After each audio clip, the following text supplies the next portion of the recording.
Mr. Kavanaugh, good evening and welcome. Thank you. I've been here before. As you know, I live in Warwick. My wife and I have 9 kids, 17 grandchildren, and counting. So we're in favor of life. And I'm going to shorten my remarks because I know it's time, and I think an excellent presentation was made, and I'm surprised that you don't have the Linton memos. There are 3 of them in response to House issues, and even in response to the Sub-A that came out Friday.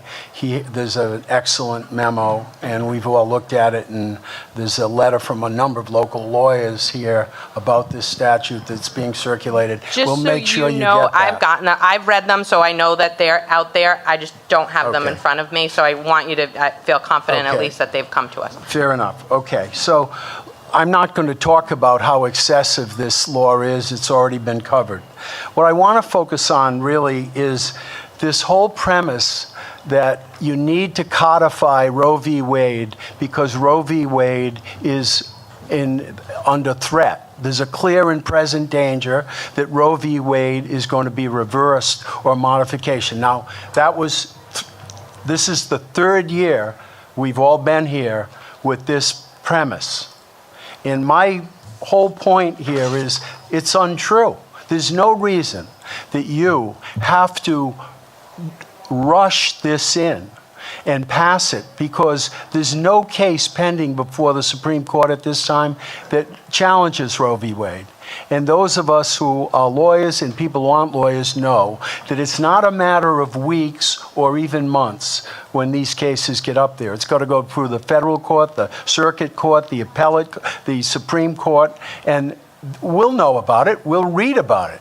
We read about what happened in Virginia. We read about what happened in New York. It woke everybody up in the last 6 weeks. I was here in the House before all that came out. Now people, you've gotten calls. There are people who now realize how bad this is. And this is like the modest side of the agenda nationally. No, they wouldn't say what Virginia said, this bill, but it's real close. There's no way it's a codification of Roe v. Wade. No way.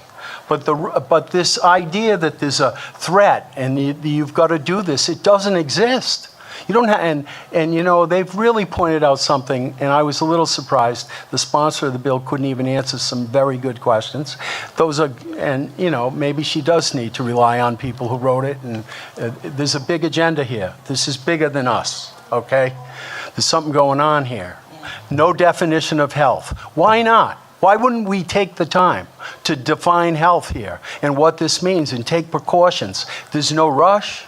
We could take this and do this in the next year. Is there anybody on the other side who tried to do that?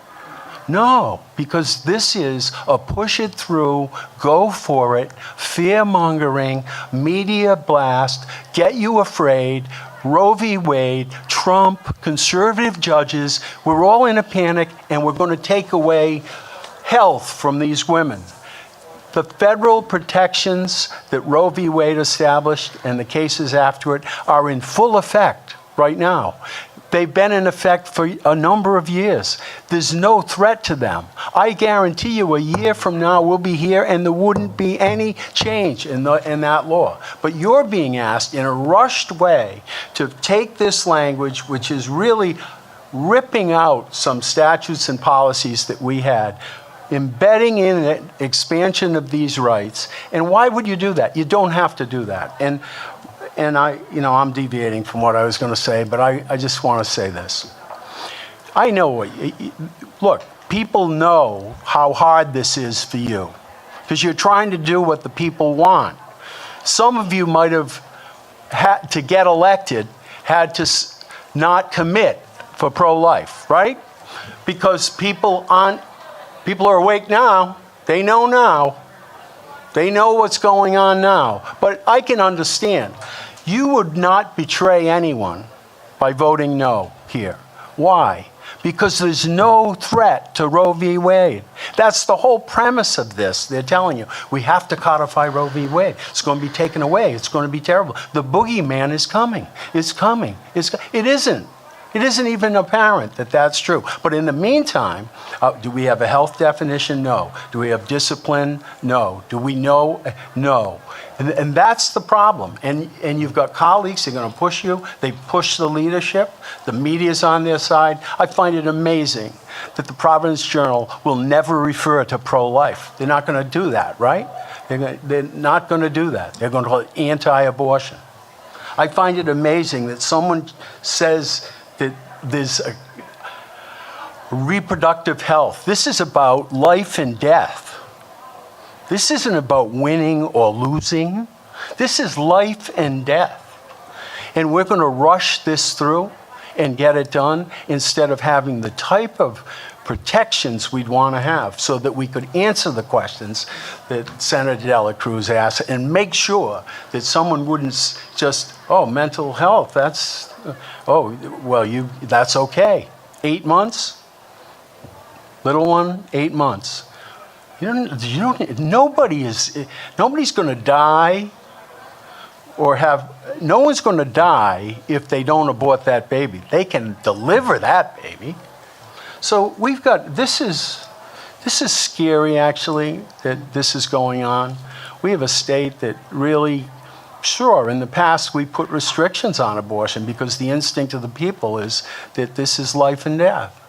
But the idea that we would codify this under some pretense, and for someone to come in here and say, we've been trying to get this for 6 years. We've had the protections of abortion for women for many, many years here. Why are we doing this? Why are you being forced to do this? You could tell people, I didn't vote against abortion rights. There's no reason for me to vote for this law at this time. There's no threat to the existing constitutional rights for abortion right now in this state. None. There isn't any. And in the meantime, let's go to work on finding out these problems with late-term abortion, et cetera, et cetera. That's how this should be done. And you can look everyone right in the face and say that. And you're not voting against. You're just saying, I'm not going to do it like this. I don't have to do it like this. And nobody's rights are going to be jeopardized over these next months. Nobody's. Those are in place. So I'm sorry. I could say a lot of other things, and I know you could too. And I said some of them in my papers, but just look, people understand how hard this is, but don't be afraid. Don't be afraid. Let's do the right thing. Don't be bullied. Don't be pushed. Do it. Thank you. Thank you, Mr. Kavanaugh. Any questions or comments?